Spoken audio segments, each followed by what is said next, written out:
heard a lot of great stories. Thank you, George and Scott. We're going to take a short break, like 5 to 7 minutes, but we've got 3 people on the second panel, and we want to make sure we give them all time to tell us some more great stories. We've got 3 panelists who are going to talk about the organizing at the same era, and we're going to start with Tracy Fitzpatrick. Tracy comes down to Rhode Island from Massachusetts, and as Scott had previewed, is going to talk about organizing in the jewelry industry. Then we've got Jim McKettrick, former AFT member, which is always important for me to mention, but Jim is going to talk about the organizing over at Quonset Point, which Scott also gave a very brief preview for. And then finally we have Reverend Dwayne Klinker, who's worn many hats over the years, many hats. I know the flyer mentioned his involvement in CLOC, Community Labor Organizing Committee. I was a college student back in '79, and that was my intro to community organizing and labor activism here in Rhode Island. And Dwayne is going to talk about some industrial organizing as well. So we're going to start with Tracy, and I've asked the 3 panelists to, again, they're going to speak from here, so we get a good video record of this important history that we're preserving today. And Tracy, the floor is yours. Thanks, Jim. Hi, everybody. What a treat to be here, really, and to see old friends, but also to just come back to the Labor History Society, because you said the startup date in the 80s, but I know there were meetings in the 70s because I began to learn a lot about history, and I was telling George and Scott we had seen organizers from the 30s, even somebody from the 1912 Bread and Roses strike back in those days. So it's where I began to learn about labor history was in part this great organization that Scott helped get started. So what a treat to be here, and of course being one of the oldsters talking about it is a little sobering, but so be it. At least we're still here, right? So I'm going to talk about my time organizing in the jewelry industry in the late 70s and the early 80s here in Rhode Island. I worked in 2 different manufacturing companies at the time. One of them was Hedison, which had the first, really won the first contract in jewelry after a long multi-year campaign and labor board case. I'll talk about that some. And we also started the Jewelry Workers Organizing Committee, which at the time leafleted about 60 of the biggest firms in town. And I couldn't believe I even have these, but in an old trunk in my basement, I found some old a couple examples of the newsletter that we did every month and distributed at 60 different of the bigger companies. It's sobering to revisit this history because it's sort of a sad story, to be honest. The industry at that time in 1978 employed over 40,000 folks in about 900 factories. So most of those were little job shops and stuff like that. There were only like those 60 or 100 of the bigger companies, but there are a lot of folks employed. A lot of women and immigrant workers, mostly. The more skilled jobs were mostly men, but were held by men, but like the polishers and platers. But it was mostly unskilled work in the costume jewelry industry, and working for minimum wage or even below. But since then, that industry has disappeared, basically, except for the very fine jewelry, costume, the precious metal end. And I looked, the latest date I found was in 2016, there were 3,500 people employed here, down from 40,000 or so in the late 70s. So, what's happened was globalization, and that was just happening at the time we were organizing, so I'll talk about that in a bit. But very competitive industry, very labor-intensive industry that could go abroad easily. Not a lot of capital investment, so they just went. And most of it now you can go online from Amazon and order all the stuff we used to make here, you can order it and it's made in China and India and Taiwan and places like that now. Anyway, it was not an easy task to take on organizing in that industry for lots of reasons, but the conditions compelled us to do so. Let me talk about the conditions and work in the industry. Besides being mostly unskilled, it was a dangerous, it still is, I assume, wherever they're producing, still, and probably more so, a dangerous industry to work in. There was exposure to solvents and acids and lead and cadmium and, in soldering operations, and dust from engraving and toxic chemicals of all kinds. And, when you work, there's also a lot of turnover. You remember when Bruce Butterfield in 1982 probably wrote this special series on work in the jewelry industry. And I dug that out. He said, jewelry work in Rhode Island is life at the bottom of industrial America. And at that point, in '77, Rhode Island had the third lowest manufacturing wages in the country. After Mississippi and North Carolina came Rhode Island, right? And this the jewelry industry. So you understand George's, efforts to, and nobody was organizing. I mean, there had been in the 30s this start with the amalgamated jewelry workers, but it had been decades and decades of no organizing efforts. At the time, only about 15% of the workforce had any benefits, healthcare benefits. There was no such thing as vacation pay. It was do they still do that? The 2-week layoff in July, right?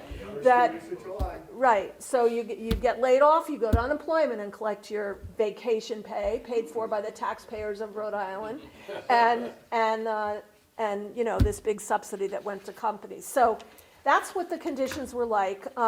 My job, I had a couple jobs. I was a linker, a carder, and I did some general assembly over the few years that I worked in the industry. The linking was mostly what I did. It was a small machine that had two little prongs stuck up, and you put something here and something here. With a foot pedal, you press it together, and it forms a link. And so the pendant on the chain and all that kind of stuff. And thousands and thousands of pieces a day. Of course, it was piecework. We got timed, and they would, that was always a very complex system because they would time people and set a rate. And then there was always the question of, do you use that for your individual purpose of, if you did well, you'd make a little bit extra money. You might even get a promotion to like floor lady or something like that. But if you busted the rate, obviously the rate for the next weeks and months would be higher, and everybody would have to work harder. So there was always a question of whether piecework was a system that promoted individuality or solidarity.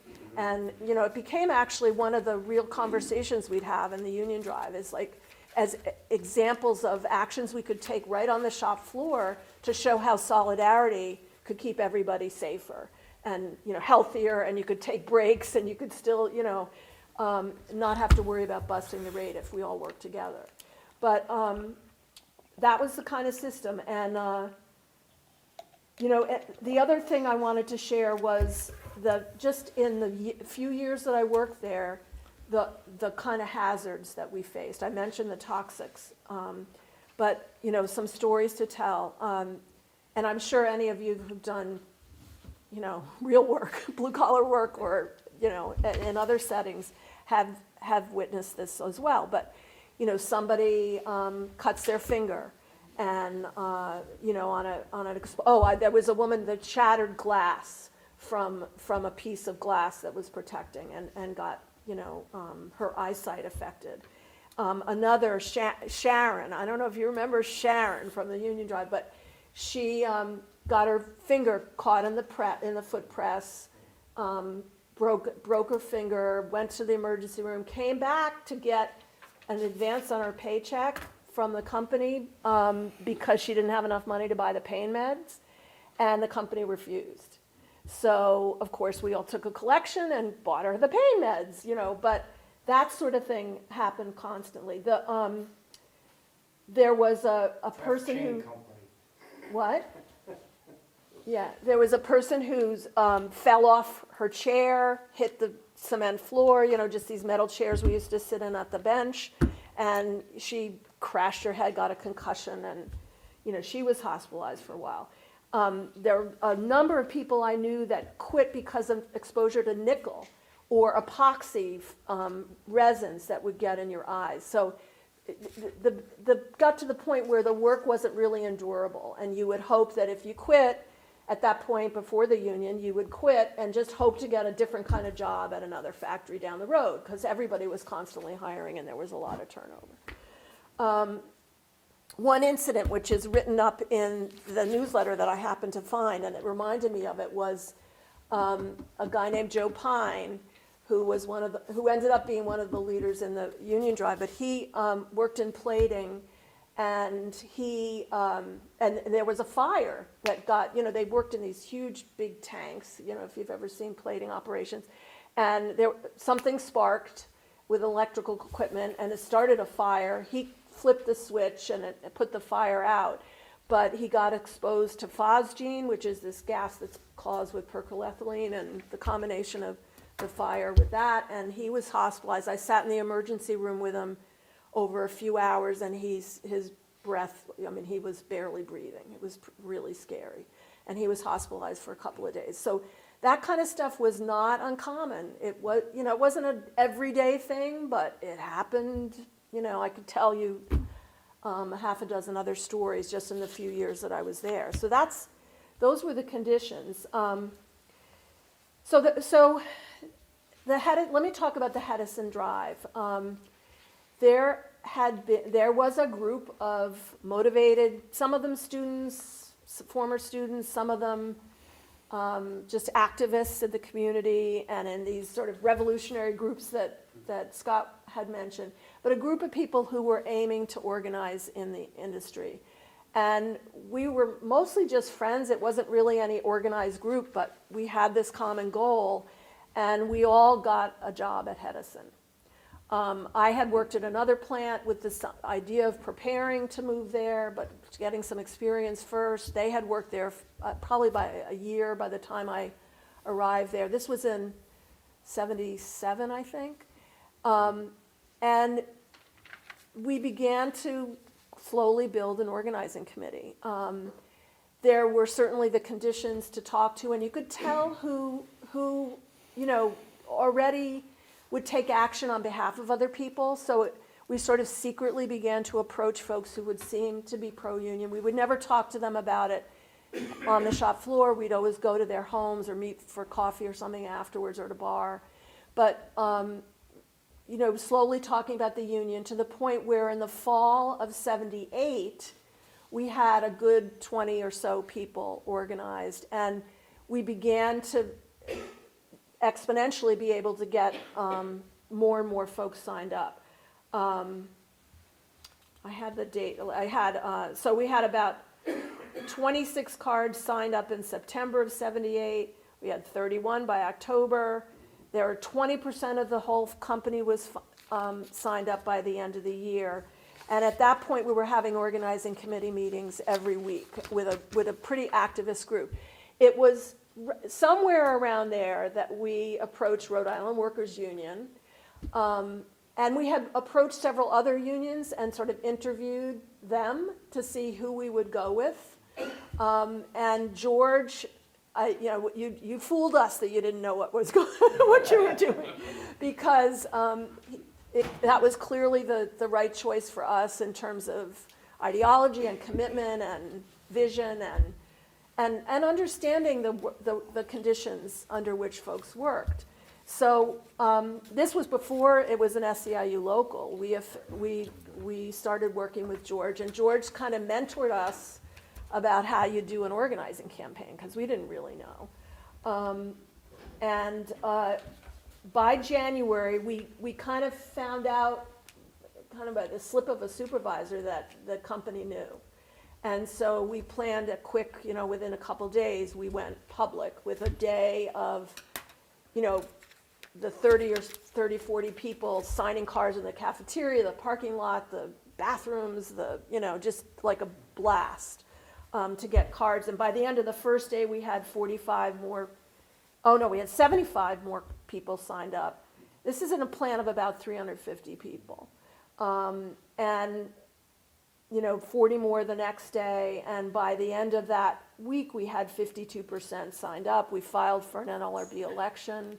We thought we had more. We thought it was more like 60%. It turned out we didn't have like a full list of everybody, but anyway, and that Friday, the company laid off 21 people for lack of work, including 19 folks who had signed cards and 12 who were visible card organizers.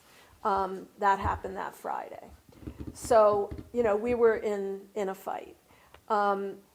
On March 3rd of 78, the union lost the election by 10 votes. And that was after a really vicious, like more layoffs, threats, harassment. We filed charges, and in the fall of 78, there was the first NLRB hearing. It was an 18-day hearing with 47 different charges.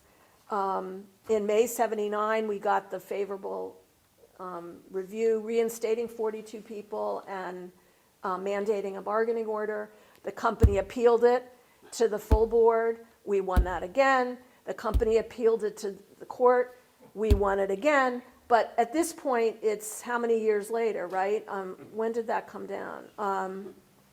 Well, they began bargaining in 1981. So the election was in 78. That's how long it took.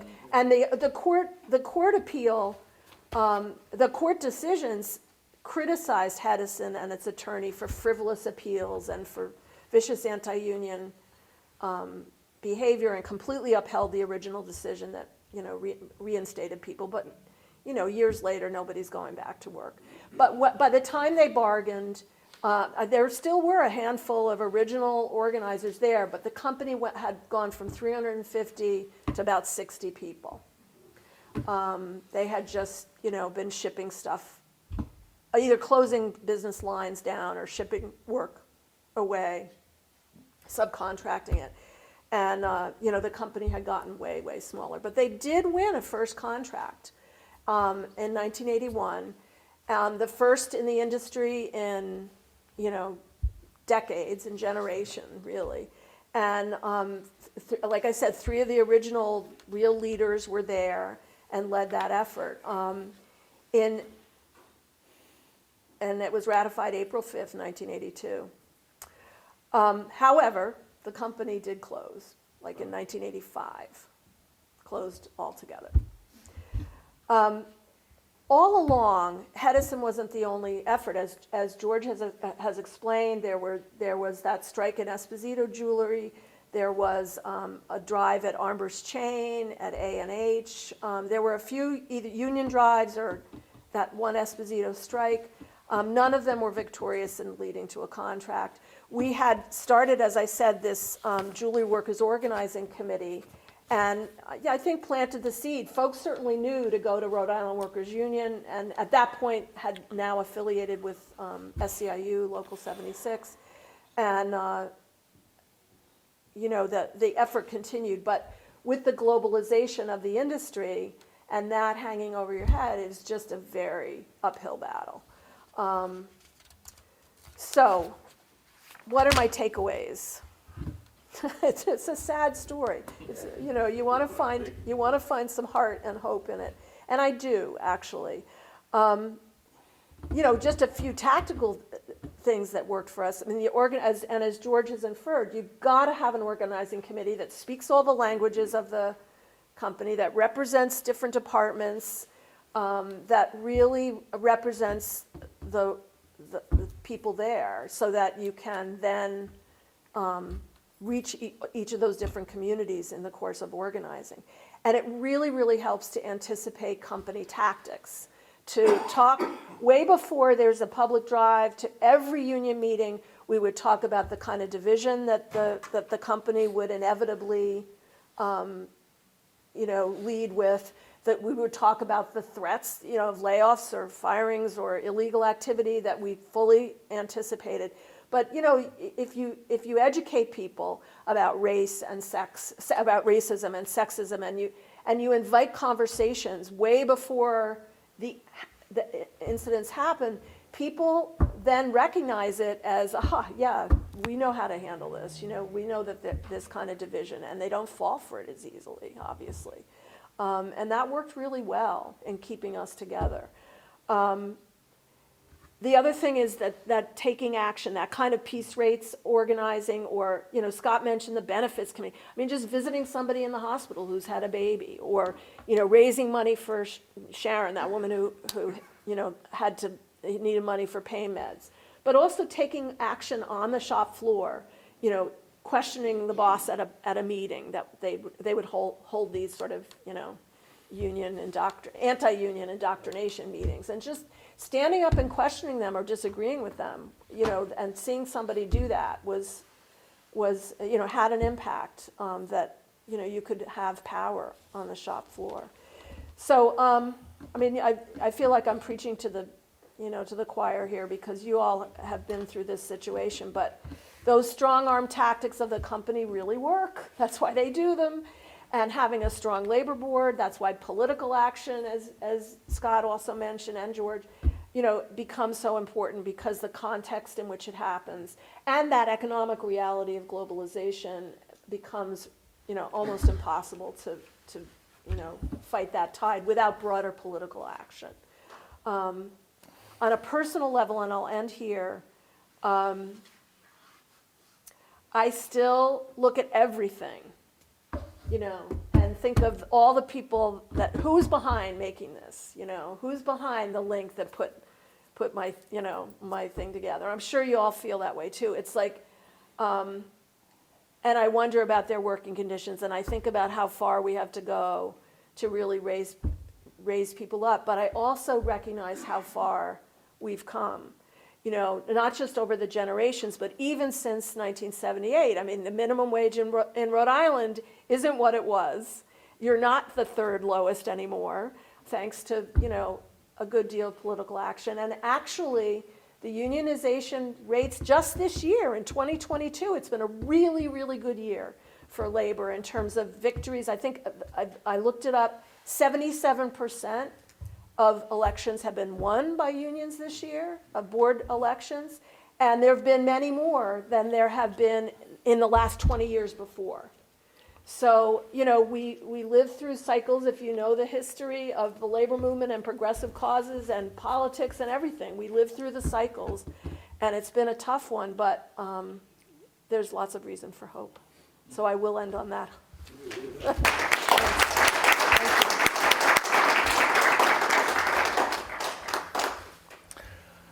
It's me, I guess. Okay. Nice to be here. I want to thank Scott for inviting me. My topic is the organizing campaign of 1976 to 1978 at Electric Boat in Quonset. I'm going to try to give examples of what we did right, what we did wrong, and all the good, the bad, and the ugly. A little background on myself. My parents, I grew up in Providence. My father worked at the Narragansett Brewery. His father worked at the Narragansett Brewery. All my uncles worked at the Narragansett Brewery. I grew up in this kind of an environment where I think it was the third Sunday of every month there was a union meeting. These guys would put on jackets and ties, and they'd go to the union meeting.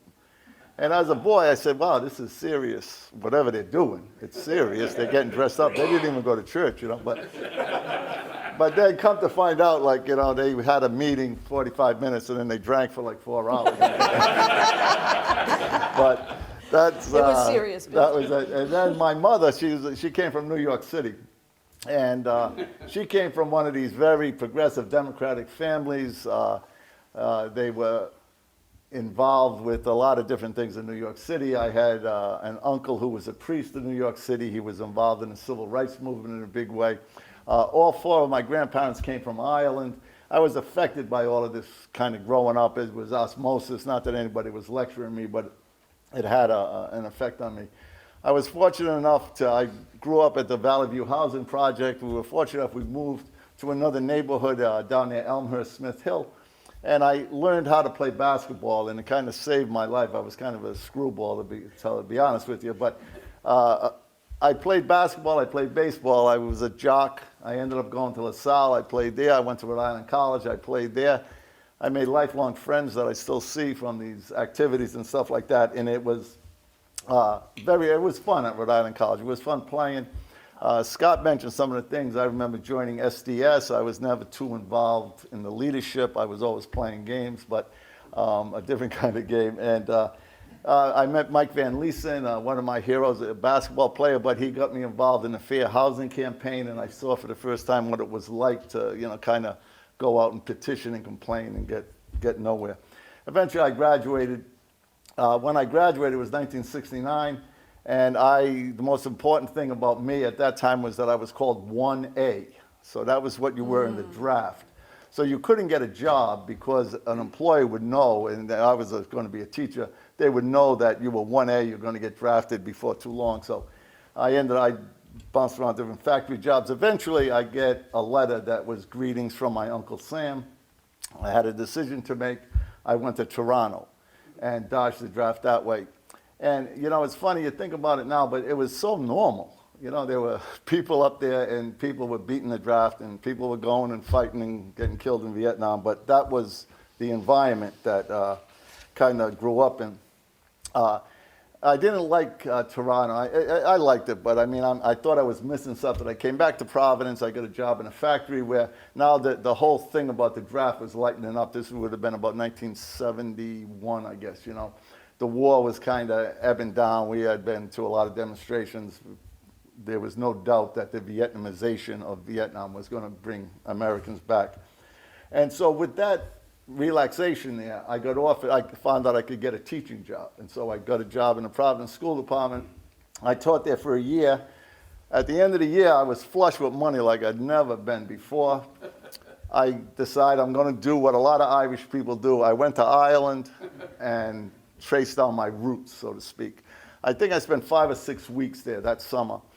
Went around, met the family out on the farm, and I said, thank God my grandma left here and didn't stay here. But no bathroom in the house. It was crazy. But anyway, so one of the things I did there, though, was I went to Belfast. My maternal family, grandparents, my maternal grandfather was very involved in what was called Clan na Gael, raising money for the Irish independent movement and stuff like this. And this, again, by osmosis, I knew the Irish songs, but I definitely wanted to go see Belfast. At that time, it was 1972, I think, it was just intense, the battle between the Irish revolutionaries and the British Army and the Protestant police force that was there. And so all the people in my family said, don't go up to the north, it's too dangerous, blah, blah, blah. But of course, being a thick Mick, I went up. It was complicated to get in there. I had met people in New York who gave me an address that I could go to on the Falls Road, near the Falls Road. So I ended up doing that, and long story short, I met a couple of guys that were about my age, and we ended up in a pub drinking, and one of the guys had been interned. I don't want to get into all the low weeds here, but he had been interned for, I think, 18 months, charged and put in a prison thing without any charges or trial, and then just let go. But I was saying, there were, armored cars up and down the streets, and the kids throwing rocks. It was so intense. And one thing I promised myself, I wasn't going to get arrested. I didn't want, to be a martyr for Old Ireland or anything like that. But these guys, I'm with them, and we're talking, and they're introducing me to different people I'm happy to see in America. And I said, listen, what can I do to help? And of course, I thought they were going to say, send money, which is what was going on anyway. This guy looks at me and he says, go back and overthrow capitalism. So this guy tells me that, yeah, I'm right on it. So this guy tells me that when he was in Long Kesh prison, it was also known as the University of Long Kesh, everyone got an education on, overthrowing capitalism, because that was really the problem. Everybody's saying, oh, Catholics versus Protestants, oh, isn't it terrible? It was capitalism, it was workers versus bosses and stuff like that. Anyway, so I come back. At that time, I was living with Bobby Marchand here. So at that time, we were roommates. Previously, we had been teammates. We had been classmates. And a couple of times, we were cellmates, right? And I tell Bobby my story about Ireland. I said, what have you guys been up to? So I was away for 5-6 weeks or something like that. He says, we got a study group. We're studying Marxism, Leninism. I says, holy shit. So all of a sudden, we're off to the races. And then Bobby was involved with these people I had never met before, and they're reading like the manifesto and everything like that. So I jump into it, and then we, take the next step, and we're saying, what are you going to do? You're learning theory. You're going to have some practice. So at the time, we tried to apply scientific method, all of this stuff, and we figure out that the best thing for some of us to do is to quit our teaching jobs and go down to Electric Boat. Now, Electric Boat was the biggest employer in Rhode Island at the time, except for Rhode Island Hospital, I believe. But what Electric Boat at Quonset was a part of the General Dynamics Electric Boat company. And they had a big facility in Groton, Connecticut, where at one time they made the whole submarine at Groton. But what they did was the Navy pulled out of Quonset, and it opened up this kind of land down there. And the state and the federal government made arrangements so that Electric Boat could expand to Quonset Point. And what they did was they took the opportunity, because they were going to have this free land and stuff like that, and they were going to open a facility, and it was going to be non-union.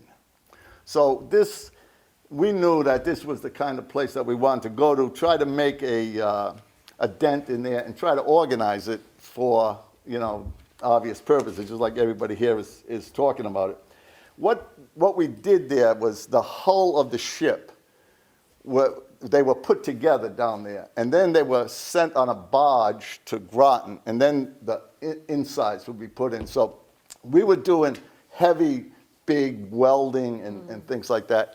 And it was a Trident submarine. And we all knew we were working on submarines and stuff, but I looked it up the other day when I was preparing for this. The Trident submarine is still the most lethal weapon system in the world. They have, each submarine has 12 missiles on it. Each missile has 6 nuclear warheads on it. So just one missile can destroy the world 18 times, So they're multiplying by 12, and there are 21 Trident submarines all sitting on the bottom of the water somewhere, waiting for somebody to say push the button. And it's when you're welding it, it's a whole different thing. You're not thinking about nuclear war. But so this operation down at Quonset, what happened? The state would train people, and we applied, me and Bobby, actually, we started together, and we were trained, I think it was a 6-week course to be a welder. And it was hard. Welding was hard, but they really trained you. You could learn it. There were people who couldn't get out of the training program for a good number of reasons. But we went through the training program, and then you're going to get hired. It was kind of automatic. In the training program, these were the jobs that were common at the shipyard. You were welders. They were by far the biggest group of people. There were grinders, which was another very semi-skilled kind of work. Pipe fitters, ship fitters, carpenters, riggers, electricians, and quality control. And all those people were divided into teams, and they'd be spread out. Electric Boat, I think at the time we were there, it might have had 8 or 9 different buildings, 3,000 to 4,000 workers. Mm-hmm. So it was a huge operation. It was 3 shifts. It didn't stop. And it was, complicated from an organizing, standpoint. But the workforce itself was very interesting. It was, the vast majority were men, 98, 99%. I don't think there was any conscious attempt not to bring women in. There was one woman in our training class, But it was difficult, hard, dirty, heavy work. And the only women who really made it through and stayed on the shop floor would be these single mothers who were doing it strictly for the money. There were both men and women who were there to learn a trade and then take it somewhere else. And a lot of people did that. And some of them were women. But it was, it was kind of like being back in the locker room. You were with guys all the time, you're smoking cigarettes, you're bullshitting, and it was interesting in that regards. The workforce also was young. A lot of high school graduates, particularly from Coventry, North Kingstown, West Warwick, down that area, you know. Then there was another group that came from further north, Warwick, Providence, Pawtucket, Woonsocket. And there'd be a blend there. And then the next biggest group was Vietnam veterans who were given preferential hiring. And they formed their own like kind of group. But they were valuable to us in terms of, because they were usually older and they certainly had some experience that these kids that getting out of Coventry High School never had. It was a good mix of, you know, white workers. There was no question about that. Very, very few Spanish-speaking people. This was 1976. It was a different, you know, time like that. But in the supervisory ranks, I don't think there was one non-white person that I ever remember seeing, and there'd be hundreds of them. But that was, you know, kind of the nature of the thing. But it was this kind of welding, heavy work, and you take pride in it. You know, you'd be doing something you could really say, well, I got it done. The other thing was having these factory jobs, the jewelry jobs. So when we were growing up, when summertime came in high school or college, you had to get a job, and you go to a jewelry shop, or you go to a factory, and you get hired. You'd lie to them, say, oh, I'm quitting school, and they'd hire you. I worked at Spidell, Universal Optical, all these different places, and you were very impressed with the fact that there was somebody always watching you. You know, it was, when we got to electric boat, it was different. You could really screw off, and they couldn't keep track of you because you're carrying, well, you know, you could always make an excuse. But we were there because we knew this was a strategic placement for the working class movement. We felt we were part of what was known as the revolutionary workers movement. We wanted to see radical change in the country, in the workforce, and things like that. So we knew that this was the place where we should be. We also knew that the only way it would ever be successful with this union drive would be to follow the things George and Scott were saying, and Kathy, about forming, you know, organization within the workforce so that it wasn't anything coming down from the top and stuff like that. And we had no illusions about unions at that time. Some of us have been in unions. We were oftentimes doing strike, picket support and things like that. So it wasn't like we just walked in there, you know, naked or something like that. We were in a party. We had meetings, we had study groups, we constantly analyzed what we were doing. And we knew that in order to get these groups, we had to agitate. We had to show people that we were willing to stand up for other people, that the company couldn't just tell us what to do.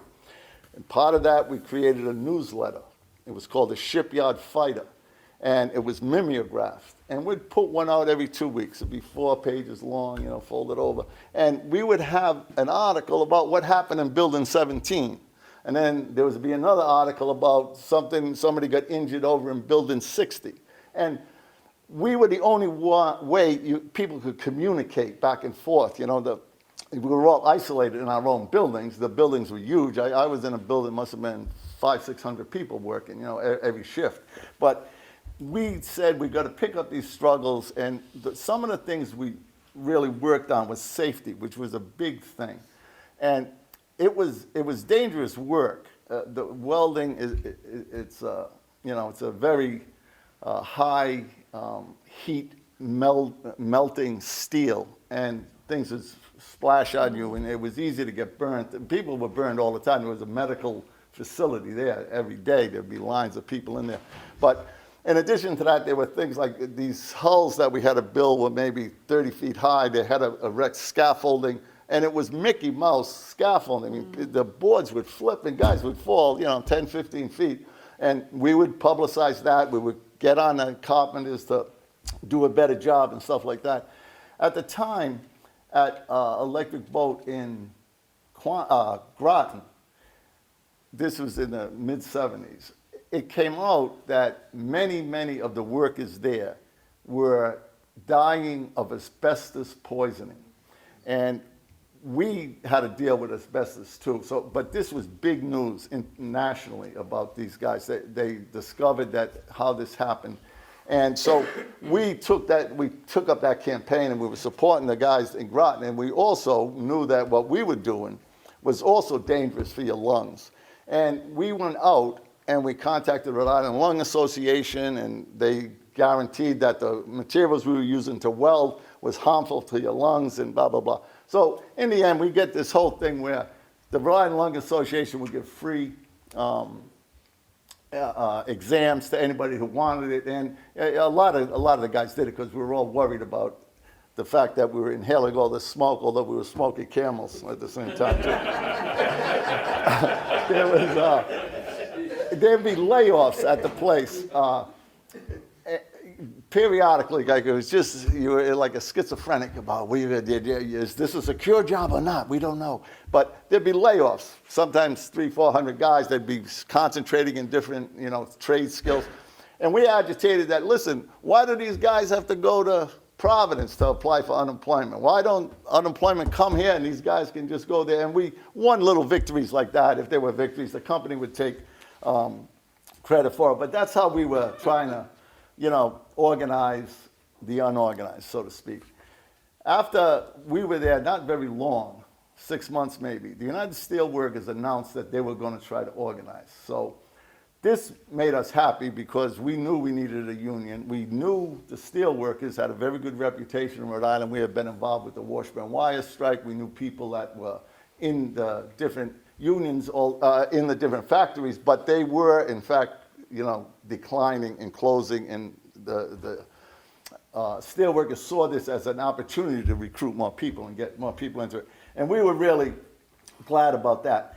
And one thing that we were also happy about, in the Groton, they had 13 different unions. All those jobs, I said, pipe fitter, ship fitter, they had their own union. And the beauty of that was that you wouldn't ever do anybody else's job. If a job was for a pipe fitter, only a pipe fitter would do it. It was complicated, though, because there were that many unions. Whereas at Quonset Point, they could tell you, you're a welder, but go over here and fix this carpentry work over here. And so we'd had to do that. So we were happy that it was only going to be one industrialized union. What happened is that steelworkers nationally sent an organizer, a guy from the Midwest, who knew nothing about Rhode Island or the kind of history we had here or anything like that. And he came in and he had done some organizing at other places. He lived at the Howard Johnson's on Jefferson Boulevard. That's now a Motel 6 or something like that. But it was always strange because we'd have meetings there, and why the hell would it be there and not, down at Quonset? But it was close to the steelworkers' office, so it was like convenient for them,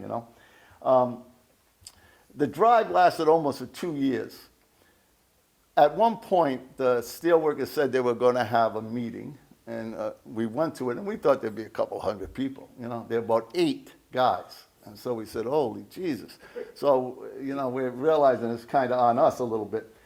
The union, the steelworkers, how they approached this was that this was really a propaganda war. And all they had to do was convince the rank and file that being in a union was the way to go, because unions were great and everything like that. They had 2 guys come in from Cape Cod. They lived on Cape Cod, and they were PR men, and they wrote pamphlets every 2 weeks, and they'd have people pass them out. And it was slick, shiny, very expensive. It had a union trademark on it every time, but it never really addressed a lot of the questions that the people had. It was crazy, but we would argue with them. You're going to be more militant. You're going to say this. You're going to talk about that, but it never happened. And one day, these 2 guys got me, not Bobby. Bobby was a little too extreme, and 2 other guys. And they said, Jim, what would solve this whole problem would be if somebody could get us the mailing addresses of everyone who worked there. We could send out a mailer to the wives, and the wives would read it and make their husbands join the union. This is how far removed these mothers were, so very sad. But one day, I can't remember, but it was decided we're going to put on buttons. We're going to go out there and we're going to say, we're union, we're steel workers, join us and everything like that. And it caused quite a stir, But at least now we didn't have to go around and not talk to people until we were out at the bar or in the parking lot. People would come to us and say, what is the union? And other people would come to you and fuck you in the union, And so this is what we did. And because of the nature of the work, you were all the time climbing, scaffolding, you're in holes, and but it gave you an opportunity because there'd be nobody looking at you, So we'd get the union card signed on the job. Of course, that was against the rules, but you weren't supposed to do that. And then we'd bring them in, and these guys would say, "Well, look how dirty they are." You can hardly read the name. But we argued with them about this, and eventually we convinced the steelworkers to rent an office down on Route 1 near the place so that people could just come in, And it was embarrassing to think that we had to think of these things and other people didn't. Now, on the other hand, the company was a lot more slick and sophisticated about how they were going to fight the union. They had a PR firm that was very slick and sophisticated, and in retrospect, we were in way over our heads with what these guys could do. They'd have captive audience meetings all the time. And the first thing they did every time was they say, okay, here's how much the president of the United Steelworkers is making. I think his name was Abel. And it was big bucks, and they have a picture of him on a freaking yacht. And they say that. Then they show, here's Rhode Island. Here's the 5 people that work in the office, and this is how much they make. And they're right here, in Rhode Island. And they were making way, way more than anybody at Electric Boat was making. And they'd say, this is where your dues go, And it was hard to argue with it. You know what I'm saying? The next thing they did, and this was like so brilliant, it was math, They would say, if you have a strike, you never make that money back. And so they give you the example. If you strike for 1 week and you get a dime raise, you have to work 2.5 years to get the money you lost that week. And, so like I said, these are kids and they're listening to it and it makes a lot of sense. And they'd say to us, how do you make that money back? And you'd have to get into philosophical things about pride and, autonomy. But the other thing that really killed us was that there was this scare tactic. All the time there was talk about there's going to be layoffs or they're going to close Quonset because they can get it down in Newport News, Virginia, right? They can get it done cheaper or something like that. And so that's why it's important. We don't have a union, and it's cheap. We're more productive here, and we'll keep our jobs and stuff like that. And we had to, argue with that. And then when the it was geopolitics that would come involved in, like the Cold War. How important was trying to submarines if the Russians are backing off and everything like that? But it was kind of our lives. And you're wondering how long you had this job, And we were adventurous and we were revolutionaries and we were there for a reason. But there were a lot of our friends who, they were there to make a living and support a family, and it was heavy on their heads. And it was manipulation by the federal government and the companies to get us all divided. So we don't like Groton. Groton doesn't like us. Newport News, and we were all doing the same thing. And when this was happening, we would go out and we'd talk to people. See, this is why you need a union. They're going to lay off 700 people. You want to have seniority so that your job is protected and everything like that. The kids wouldn't buy it. They thought, no, I'm so good, they'd never lay me off. I'm the best worker here. There was this, and it exists everywhere, I guess, that everyone overestimates their value to the company, and the company never thinks about your value. And so these were just some of the things that, it was going on. And after months of this bullshit about they're going to close the place, boom, all of a sudden there is an announcement, and it's John Chafee, Secretary of the Navy, outside the gate saying, we got the contract, nobody's going to lose their job. And so no matter what happened, it was like you're supposed to be grateful to the politicians, which, we never liked.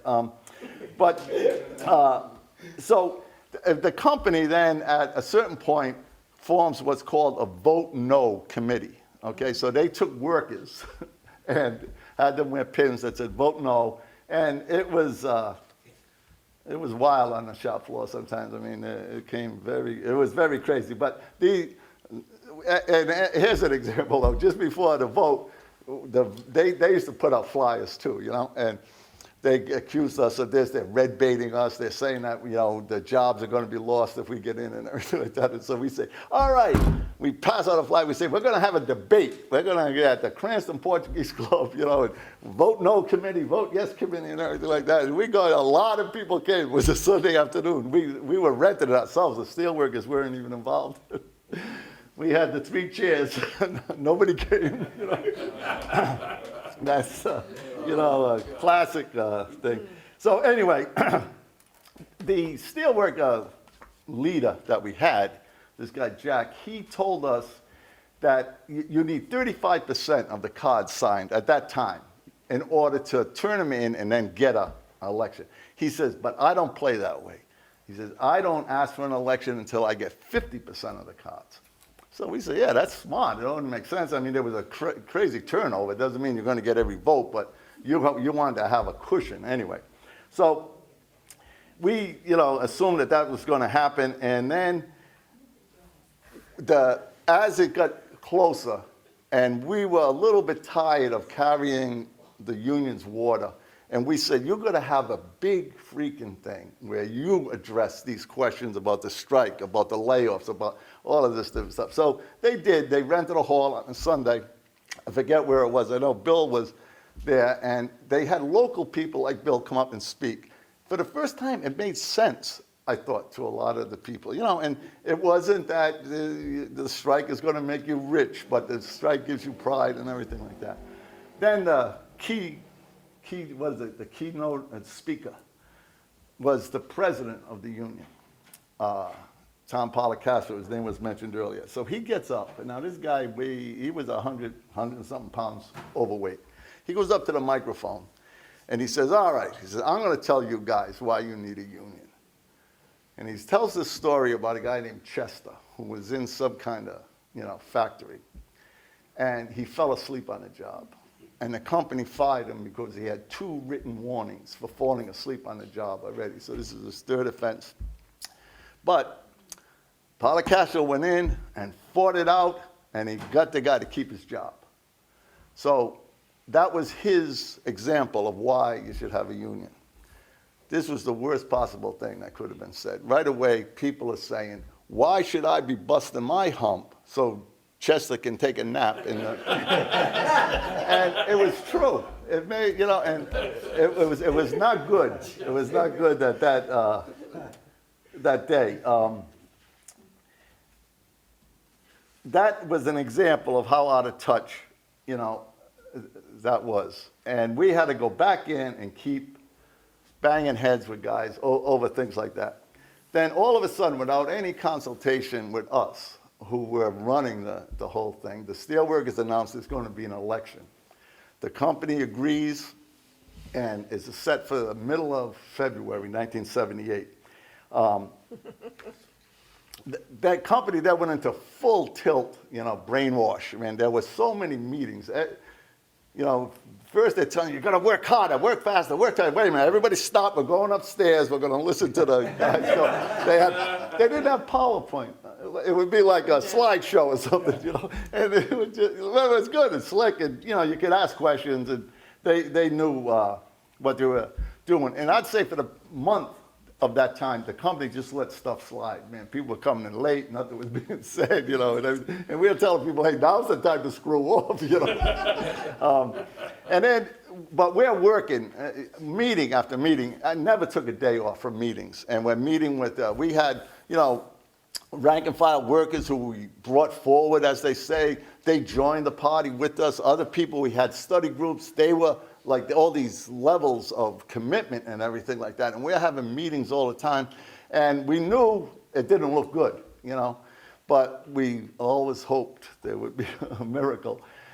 And the vote was set for, I forget, February 16th. February 7th was the blizzard of '78, right? So it got shut down, and there were people stuck there. I was a 3-hour, and there were people who couldn't leave there, and they spent a week there, which they made good bucks, but. I spent the week at Hedison that week. Oh, yeah. All right, so anyway, and then when we, are saying like, oh, we got to give it the last push here, we got to get this thing over the finish line. What happens is we go to work one day, and outside the gates are people from the Teamsters and people from the metal trades thing in Groton. They want to organize the union now. So you could actually vote for them instead of the steelworkers. So this is class solidarity. It was just disgusting, So just to kind of sum up now, if this is what we're trying to do, look back and learn lessons or something like that. We are proud of what we did in terms of going and building organization. We had a lot of people come forward who later on were at other places and played big roles in unions. Stan Banish was one, Steve Muir. There's a lot of different people that came out of Electric Boat and the work that we did down there. We did have successes, like I said, with the safety and different things like that, but the one goal that we wanted to have, we getting the thing going in the union. And when people would question us, we'd be saying, no, relax, don't worry. They won't have anything to do with us. We're the union. We're going to run this thing. And we truly believed it. Never got a chance to put it into practice, unfortunately, because they did have the vote. And we got 19% of the vote, So it was 3 years we were there. There were more meetings than you could ever imagine, And I guess, you have this Protestant ethic thing where you're supposed to get reward for hard work. It really isn't true. But just like on the job, right? But to look at lessons, and the main thing that hit me, we were left adventurous. We brought in struggles that had no real connection to what people were doing. But we also brought in struggles like workers' comp. And if you guys want to switch seats. Well, the hour's late. I got up to preach one time, and a woman said, don't forget, the mind can't take what the ass can't stand. So if you feel like you need to stand up, maybe you want to do that. Lessons. What kind of lessons? These stories are just so great. I wanted to say my original thing, which I'll try to not do, but I'll maybe just try to make the points and tell one or two incidences that maybe be an example. I wanted to tell you about how I learned about solidarity, which was, I was taught that by a line of women assembly workers at Western Electric in Massachusetts, and this wonderful action. Don't have time for that. Let me say that I wanted to raise 3 words. I will do this. And the word that I don't hear very often, that I think is absolutely missing from the conversation, is alienation. When I go to CVS and I see the young workers at CVS, I look at their faces, I see alienation. When I was in the shop and had little widgets going by that I had to do, what you have to do on an assembly line, it's absolutely dehumanizing, and it's alienation. And when we work our lives away, we're supposed to want the yacht. I don't want the damn yacht. I want a decent society. I want a decent society. And we've worked our lives away, and we've earned all of this wealth, and we don't get to control how it's spent, really, do we? We don't. We have an election once every 4 years to elect a president. We need to have elections every day on our job. We need to have input on our jobs. And so this is a kind of romantic idea that's not capsulated exactly in parties and stuff like that, leftist parties or anything, but it's a conversation we need to have, I think. And the work that we all were privileged to do in the 70s, all of us here, and all these, Tracy putting the little links on the chains, and Jimmy, these guys would be upside down in a tube welding over their heads or something like that, and they're welding a machine that can destroy the world. So could we please talk about alienation? could we talk about deeper longings of our hearts? I'm not talking about 2 or 3 or 4 or 10 cars in every garage, because that's the bill we've been sold very often in the union movement, that this is about job security. Who wants job security when the world's going to hell? So I believe that in these little struggles, tiny, tiny struggles, my God, George, that was an amazing history. And Scott, I never heard you more loud or sharp, and I've heard you loud a lot. And Tracy, thank you, and thank you for people look at these links and chains. There's a very few of you out there that are in your 30s or less, and you're precious. You're really precious. Because something has to happen, and there's some roots here. I was going to say that I'm really glad, because old farts like to tell old fart stories, and I'm really glad to be here because I am an old fart, and I see some of you all are as well, and I'm not looking. I didn't mean to look at you, Bill, right when I said that. I'm sorry, but I want to say I appreciate being asked to talk about the past. Nobody ever asked me to talk about the present. But there are things in the past that are still in the present. So I want you to think about that assembly line and all the I don't know which is worse, the little putting links on the chains, or whether I was working in a meat packing plant throwing pork shoulders with a meat hook in this hand, grabbing a pork shoulder that's cold, that's from refrigeration. There's condensation on the ceiling, dripping down, and it was this all day long, up onto an assembly line where at that time an old Polish guy, probably in his 40s, would grab that pork shoulder with bare hands and a bandsaw, bzzz, right? And he'd take that pork shoulder and go zip and cut the hock off, throw it away. 8, 10, 12 hours a day. Zip, zip, zip. So I wanted to read you this. I know it's from a different time and it's a little different world. This is Boston. To get to that, and I'm not saying this anything about, or you don't let it not be about me at all. But there's people with jobs like this now. And there's situations worse than this now. At this moment in my life, which thank God was only temporary, I had to get up and walk about a mile, catch a bus, catch a subway to get to Colonial Meats. But I felt like I was feeling something that was universal. In the snow, rain, cold, we wait as huddled, unseen figures, shivering docile outside, making good use of the darkened doorways of drugstores where we stay till eaten by the giant, two-eyed, crawling, farting bus which carries us to a place where we escape momentarily to wait for a train that arrives with a roar that shatters senses and marks preparation. Other loud evils follow.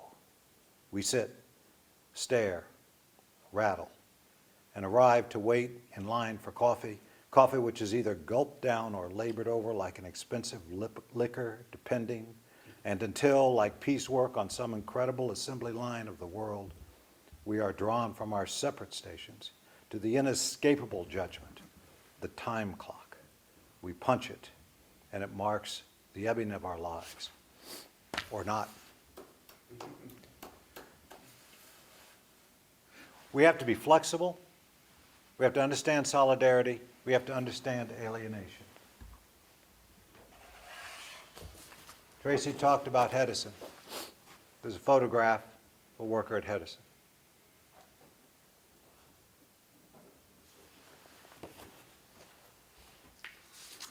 I worked at BIF. This is the guy that helped teach me photography, a welder there. Look at the pictures of that shop in that time. Compare them to what you see when you go to Target.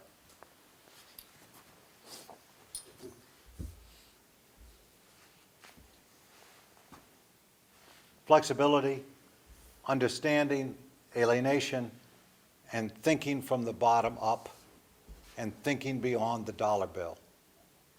Those are the points that I wanted to make.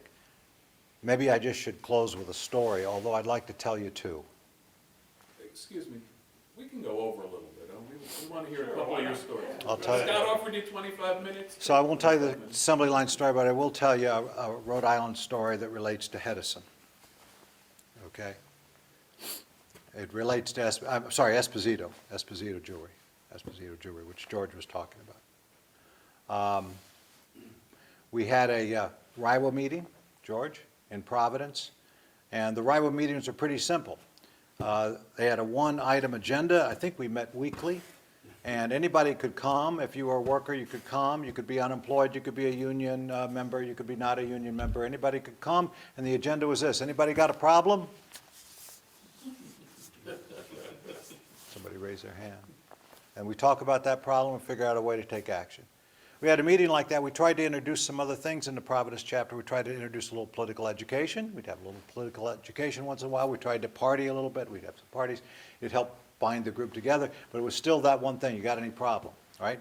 So this guy comes in, and he's got, it's summer. We were meeting over near where the registry is now, a building that's gone now, and he's got a black glove on his hand, you know? And he obviously, we figured out in a little bit, he couldn't speak English. A guy came with him. Meeting goes on. Anybody got any problems? He looks at the guy that he's brought with him. The guy that he's brought with him starts translating, says, Mr. Castro has a problem. Okay, explain the problem. He takes off his glove and all of his digits are cut off right here. Mr. Castro was a drop press operator at Esposito Jewelry. And Mr. Castro, they had a drop press there that the pressure built up in the press. And the drop presses, I never worked the drop presses, but you have to push two buttons at the same time. So you have to pick up the piece that's going to be pressed, throw it in there, and get your hands away to the two pieces, right? So you can't get your hands caught, ba-boom, and then your right hand would take it and put it in the done pile, right? However, of course, because you have to do it, and because you're trying to make money or you're trying to keep your job, what you actually do is you take your left hand, you put the piece in, you come down here to this hand, you hit the other button with your ass, and you reach in and pull out the piece as soon as it lifts up. So that's the way it's done. You just stopped a step, you just increased production, but now you've made this. But that wasn't what the problem was. The problem was the pressure just built up in this machine, and it would just come down, boom, without warning. The word went out among the English-speaking workers. At that time, there was about 50% and 50% Spanish and English. The word went out to the English workers. They all knew, we're not using that machine. The boss never said nothing and put Mr. Castro on that machine, and he lost all 4 digits. Now, that was one of Mr. Castro's problems. Mr. Castro, what's your problem? We can't put your fingers back on.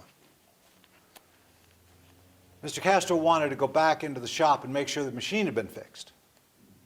You see, it's not about the money, is it? It's about the solidarity. Mr. Castro also had a money problem. However, he had a workers' comp attorney and was having, the workers' comp attorney was conveniently having Mr. Castro's check mailed to his office. Okay, so we're going to have an action. So who can go to the action? Well, I got my kids that day, bring them, whatever, you know, whoever can go to the action goes to the action. This is one of the best actions I ever had in my life. But I want you to think about the lines it blurs. We go to Esposito. First we go, I think, to the lawyer first. We go to the lawyer. And it's a little hole in the wall place, and there's a secretary out here, and there's kind of like a little wall here and a door, and she sees us come in, and the door closes. You can see the door close, leave the poor secretary out there. And we got a couple kids, and you know, we're crowding in this little thing. We want to see the lawyer. Mr. Castro needs his checks. She goes, he's not here. Okay, we'll wait. So we play that game for a little while, and eventually the phone rings again, and she steps away and comes back out and says, here's your checks. Great, a victory. Let's go to Esposito. Esposito Jewelry over there in the Jewelry District on, you know, what's the name of the street? Whatever. No, yeah, well, it's off Potters Ave, yeah, the plant was. And, you know, we're out there and we're like, well, what are we gonna do? You know, here's this big plant, how are we gonna do this? And we thought like, well, wait a minute, we're workers. And there's a sign in the back that says workers entrance. So instead of walking right into the management in the front offices, we're workers, so we should go into the workers entrance. So we come into this, walk out on the factory floor of Esposito Jewelry with kids, with leaflets, and we just, ain't no leader, spread out. And we just spread out and started talking to all the workers, handed them the leaflet, talking to them about Mr. Castro, and so forth. Boss comes running down the aisles. Who's in charge? Who's in charge? I don't know. I think it's her. Yeah. It takes a long time for them to clear the floor, and of course production has stopped. So finally we agree. Okay, we hear the police coming and stuff. So okay, so we'll leave the way we came. We'll go out the workers' entrance, but you got to agree to talk to us. Yeah, we agree to talk to us. We go around and come in. Now we had a chairperson of that group. His name was Charlie. Charlie knew everybody, and Charlie knew the cop. Oh, he says, Joey. Hey, hi, Charlie, how you doing? Oh, well, let me talk to you. So the cop that comes to arrest us gets Charlie tells him what's going on, what we want. We want to check the machine. But at the end of that action, our organization went back into the shop floor, and this is what the workers saw.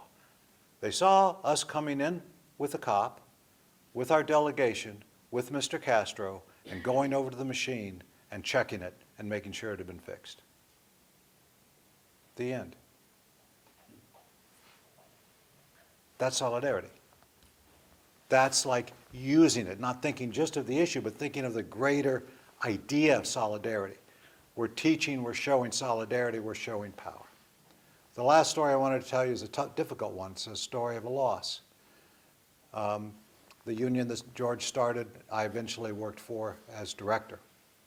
That Lee Piper person eventually left, and we had new leadership there one generation after George. Some very tough times, some tough strikes. Carty's nursing home, we had, I think in the union we had 5 strikes, 1 organizing drive, and 1 decert in 2 years. In less than 1,000 workers. Less than 1,000 workers at that point. Briarcliff was one of them. Briarcliff, and here's the point I wanted to say. We're in healthcare now. Nurses, aides, and nurses. And after George had left, the union had atrophied a little bit, I have to say, George, in some ways, you know. And the union meetings were a culture at that time. We'd have little chapter meetings in the facilities. But they were all about like minor grievances. But you know why that union organized? That union called the union, those workers called the union office because they couldn't take care of their patients. They were being denied the ability to do effective patient care. And they got together in a group and called the union office, and they got organized into Local 76 because they cared about the patients. Now the National Labor Relations Board said that the national laws say that you can't negotiate over your product. You can negotiate over your wages and your hours and your working conditions, but you can't organize because the car is unsafe that you're making or the submarine's going to blow up the world. You can't put that on the negotiating table. And a healthcare worker can't put patient care on that. But what we found was when we started putting patient care first item on the agenda of every nursing home meeting. And when we put patient care first item on the agenda, we got more people and we got better leaders. Because we got leaders with hearts and courage and commitment. The culture began to shift and change. But we were getting beaten at Briarcliff. They did it illegally. They set up a phony staffing agency. They laid off our people, hired temporary workers. When they got a majority of temporary workers, Then they canceled the agency, hired all the new temporary workers as permanent. They immediately had a majority of the union. We knew we were losing this battle, but we were trying to hope for a miracle. The miracle would have been the federal government, enforcing the law. But that miracle didn't come. But we were trying to just hold on. We were having a union meeting with mostly women there, and we was like, how do we keep our spirits up during this period of time? How do we keep our solidarity and wait for the miracle? And how do we do that?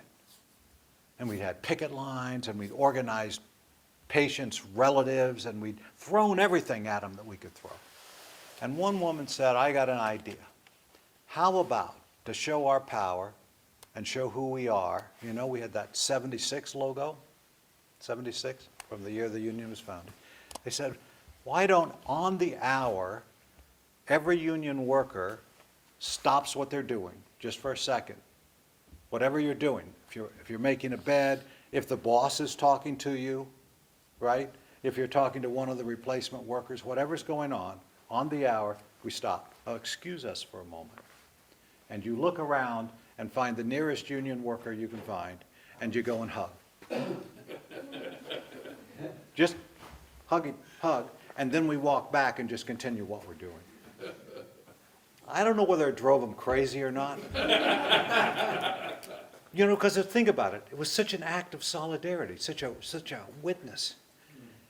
But it kept us going, it kept them going for at least another 3 months, just on the chemistry of that, just on the hope of that, just on the solidarity of that. So that's what I wanted to say, that we have to think outside the box now, and we have to think deeper. One thing about the revolutionary thing and the communist thing and all of that stuff, I was a part of that crew, but not intensive like Jimmy and others at the boat. I was by myself in a shop, and I was only in that deal for maybe a year or two, but it left an impression on me, that idea.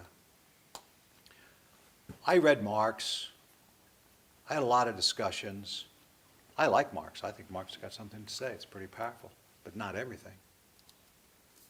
I read all that stuff. These groups that called themselves whatever we called ourselves had read all that stuff.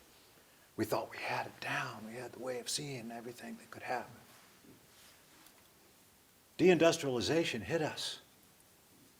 We had no idea what was coming in the 70s. We had no idea. We hoped Ronald Reagan would be a blip on the dial. We've been in a period of counter-revolution since really Jimmy Carter, who started the cutbacks. And then Reagan.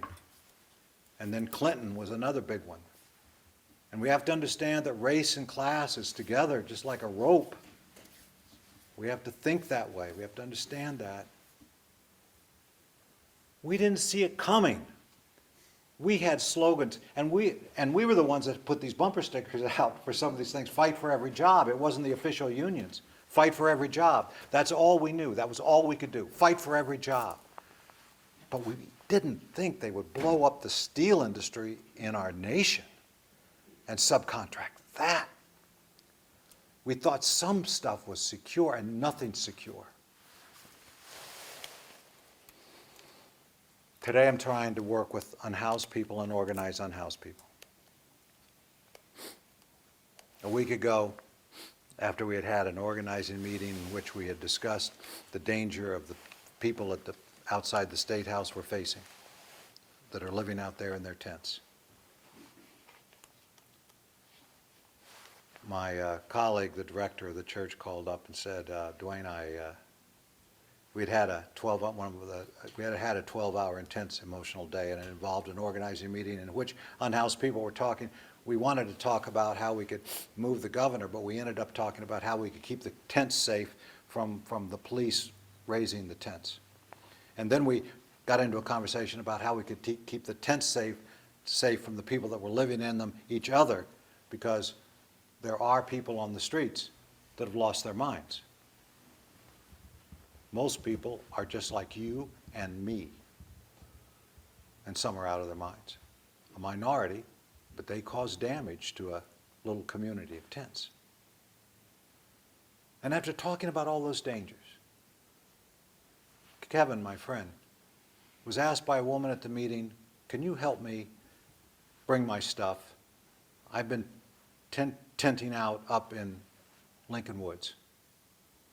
There's a woman maybe in her 30s who had had a career in helping people and had been thrown out of her house in a legal dispute. And Kevin said, I went up there and it was raining. It was dark at that time. It was raining. And she goes back in the woods. She's been camping out by herself somewhere in Lincoln Woods. And her stuff, Kevin said, she starts scraping through the leaves and digging in the dirt because every day she's been burying her belongings, what's important.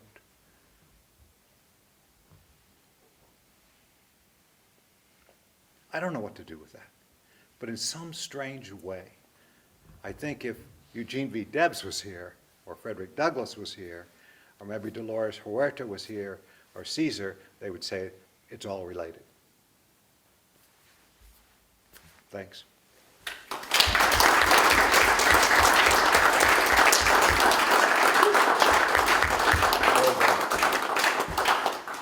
Thank you, Dwayne, and thank you, panel, and thank you all for coming for this event. I thought it was a terrific conversation. Have a good day. Thank you for joining us for this edition of Labor Vision. We appreciate your input and encourage your comments.